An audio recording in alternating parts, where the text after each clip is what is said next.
Welcome সুদিশা ক্রিয়েশনের ভিডিওতে আপনাদের সবাইকে স্বাগত। আজকে যে শাড়িটা দেখাবো একটা এক্সক্লুসিভ কোরবাই সিল্ক যাচ্ছে, আর আমি যেটা পরেছি এটা রয়েছে মাহেশ্বরী সিল্ক, একদম অ্যাফোর্ডেবল প্রাইসে। আমাদের প্রাইস কিন্তু ভীষণ রিজনেবল থাকে। এটার প্রাইস রয়েছে অনলি 2100, 2100 টাকা, shipping free all over India, pure Maheshwari silk. এটা থাকছে আঁচল এবং ব্লাউজ পিস থাকবে এরকম একটা ডার্ক পার্পলিশ ম্যাজেন্টা কালারের, আর বডিটা থাকবে একদম রয়্যাল ব্লু কালার। ইঞ্চি পারে যাচ্ছে 2100, শিপিং ফ্রি অল ওভার। আমি যে জুয়েলারিটা পরেছি এটা যাচ্ছে হচ্ছে সিলভার এবং গোল্ডেন মিক্স করা সিলভার রেপ্লিকা জুয়েলারি, অসাধারণ। এটাও কিন্তু আপনারা এই জুয়েলারি পিসটা ভীষণ সুন্দর, সিলভার রেপ্লিকা, যে কোনো ধরনের শাড়ির সাথে আপনারা পরে ফেলতে পারেন, ভীষণ সুন্দর লাগবে।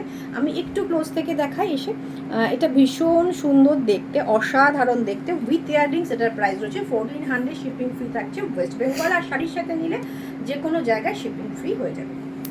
পিওর কোরবাই উইথ সিল্ক মার্ক। এটা থাকছে তার ব্লাউজ পিস রেড কালারের, এটা থাকছে তার আঁচল পোর্শন, অসাধারণ।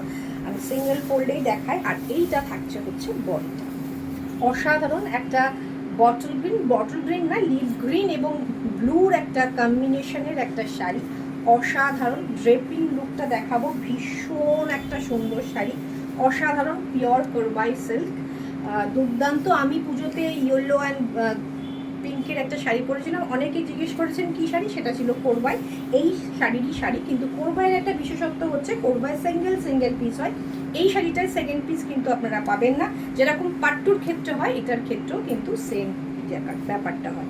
একটুখানি বর্ডারটা দেখাবো, ভীষণ সুন্দর বর্ডারটা, ক্লোজে একটু এসে দেখায়। বর্ডারটা ভীষণ সুন্দর, কালার কম্বিনেশনটা দেখতে পাচ্ছেন, ভীষণ ব্রাইট, ভীষণ এলিগেন্ট, একটা ট্র্যাডিশনাল বর্ডার দেওয়া রয়েছে। আর এই আঁচল এবং এই ব্লাউজ পিসটা দিয়ে যখন শাড়িটা আপনি পরবেন না, শাড়িটা ভীষণ সুন্দর লাগবে। সঙ্গে সিলভার রেপ্লিকা জুয়েলারি পরুন, অরিজিনাল গোল্ড জুয়েলারি পরুন, বা 1.5 গোল্ড জুয়েলারি পরুন, ভীষণ সুন্দর লাগবে। আর প্রাইজের জন্য একটু ডিএম বা হোয়াটসঅ্যাপ করে নেবেন। শাড়িটা কেমন লাগলো, কেনাটা মুখ্য ব্যাপার নয়, শাড়িটা কেমন লাগলো সেটা কিন্তু অবশ্যই কমেন্ট করে জানাবেন।